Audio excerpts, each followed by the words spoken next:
खुदा का जिक्र है कि एक छोटी सी बच्ची थी जिसका नाम नन्ही था। नन्ही बहुत ही मासूम और प्यारी थी और इसे रात के वक्त आसमां में चमकता चांद बहुत पसंद था। जब भी चांद निकलता नन्ही अपने वालिदैन से कहती, अम्मी अब्बू मुझे भी चांद पर जाना है। एक रात नन्ही ने अपनी आंखें बंद करके दुआ की, ऐ चांद मामू मुझे अपने पास बुला लो। और जैसे ही इसने आंखें बंद की वो एक जादुई रोशनी में घिरी हुई महसूस करने लगी। जब इसने आंखें खोली तो वो हैरान रह गई क्योंकि वो चांद पर पहुंच चुकी थी। चांद की सरजमीन बहुत खूबसूरत थी। वहाँ हर तरफ चमकते हुए चांदी के दरख्त थे और आसमां में सितारे झिलमिलाते हुए नन्ही को देखकर मुस्करा रहे थे।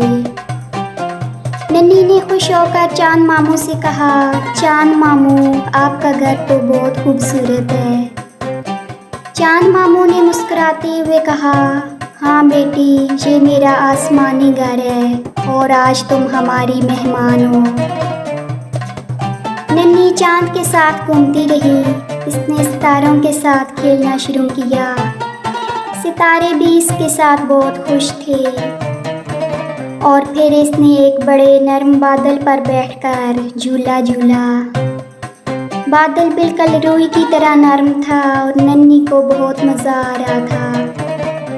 फिर चांद मामू ने कहा, नन्ही क्या तुम सितारों का मीठा जूस पीना चाहोगी?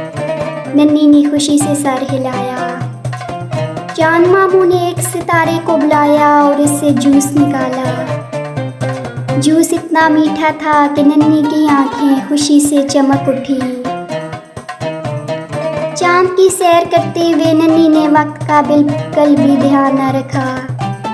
अचानक चांद मामू ने कहा, नन्ही अब वक्त हो गया है, तुम वापस ज़मीन पर जाओ। नन्ही थोड़ी उदास हो गई, लेकिन जब मामू ने कहा, परेशान ना हो बेटी, तुम जब चाहो मुझे दोबारा देख सकती हो। मैं हमेशा आसमां में चमकता रहूँगा। और फिर जादुई रोशनी में लिपटकर नन्ही वापस अपने बिस्तर पर पहुँच गई।